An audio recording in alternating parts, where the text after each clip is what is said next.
We're going to go with Masahiro Tanaka. And, guys, he had a bullpen session today, 40 pitches. And the Yankees are watching these bullpen sessions closely, even if they say that it's all routine and he feels pretty good. And, Chad, I thought afterwards Larry Rothschild had a pretty glowing report for a 40-pitch bullpen session. Yeah, I mean, look, at this stage of spring training, 40 pitches isn't nothing. I mean, that's a pretty substantial bullpen at this point. And I mean, look, everyone's saying the right things. I mean, everyone seems encouraged. Tanaka's talking about it. He's really letting it go and feels himself getting stronger and stronger and feels like every time it's coming out of his hand pretty well.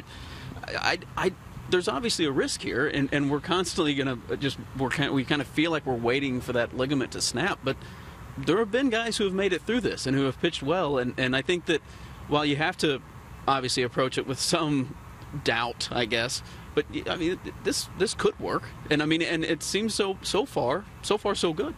Right. I mean, this is what spring training is all about right now. I mean, in February, you're hoping that he gets through it okay. I mean, it's a much bigger story if he doesn't, or if he feels a twinge or a big setback. I mean, for all the teams, the best case scenario is still in play, and I think the best case scenario with Tanaka, that we might forget a little bit because we think of him first as the injury risk, is that he's probably the best pitcher in the division if he's healthy. I mean, he was an all-star last year. He's maybe the best pitcher in the first half in the American League anyway, and now you lose David Price and John Lester from the AL East.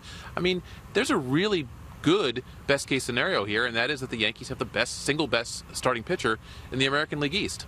Before he got hurt, Buck Showalter called him a game changer, a division changer, so you're absolutely right. But let's look at Tanaka and Sabathia and the fact that they are coming off injuries, and that's led to the Yankees, Chad, talking about a six-man rotation. Rothschild has brought it up a couple of times. Cashman was asked about it today. I think they're going to do it. I see 30 games in 31 days in April and May, and I think they're going to try and find a way to do it. What do you think, and what do you think are the pluses and minuses?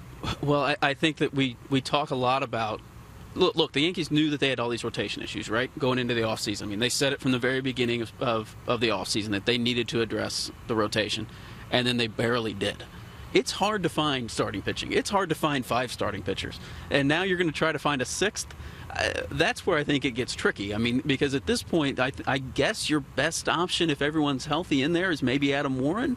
And which makes sense. I think Warren's a perfectly fine pitcher, but now you're taking something away from the bullpen. It's just, I think that's the hard part right now, is just how do you really find 6 arms? It's hard enough to put a 5-man rotation out there. How are you going to find 6? Right, I kind of like it in theory, especially for April. You know, when guys' arms are still ramping up and everything. I just don't know how they're going to execute it without more bodies in the clubhouse. I mean, you know, it's great that Chris Capuano's back. He did a nice job for them down the stretch, but they found him on the scrap heap last year. They found him pitching in the minor leagues for the Rockies, you know, because he never got into that Boston rotation. So, I mean, that's how easily, I guess, they were able to find him, but that's sort of how low they had to go to get him. So they're not really deep, and I'm not sure they're deep enough to do the 6-man rotation, but I do like it in theory because it makes a lot of sense early on. Yeah, Cashman threw a little cold water on it today, Brian Cashman, the general manager, saying maybe it's a spot starter. Maybe it's not a strict 6-man rotation, so we'll keep an eye on that. But, Chad, you just mentioned the bullpen and maybe pulling Warren out of the bullpen. Why don't we talk about the back end of that bullpen? You see Mariano Rivera walking around as a guest instructor, and I don't know about you guys, but I asked him today, Mariano, could you still come in and get guys out? And he said, absolutely, every pitch, cutters, throwing them.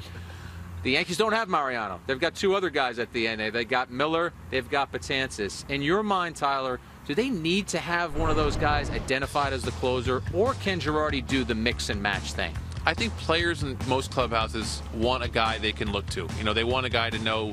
They want to know how the game's going to unfold when they have a lead. It's just even the more statistically minded executives I've talked to in baseball acknowledge that that's a real thing for a lot of players, that they like to have one guy they can look to. Most of them believe, and I believe, that a lot of guys can do the job. I'm sure both of those guys could do the job. I'd be really surprised if one of them got to the 9th inning and all of a sudden, felt pressure and didn't perform. But I think you do tend to need one guy just for the clubhouse to eliminate any of that doubt, and I think it'll end up being Betances. Yeah, and just the way the bullpen is set up right now, where you don't have a clear closer and you have a lot of guys who have played different roles, I would love to see Girardi really kind of revolutionize the way a bullpen is used and not have a defined closer. And, sometimes Betances would be the guy to pitch the 9th, but if you get in a real jam in the 7th, put him in there. I mean, to just see him use the bullpen differently, I think it'd be fascinating to watch that, to see a guy really ignore the conventional roles and go to something different. I just don't think we're going to see that. And it's like you said, it's easy for us to say from the outside, why don't you change this and do it this way?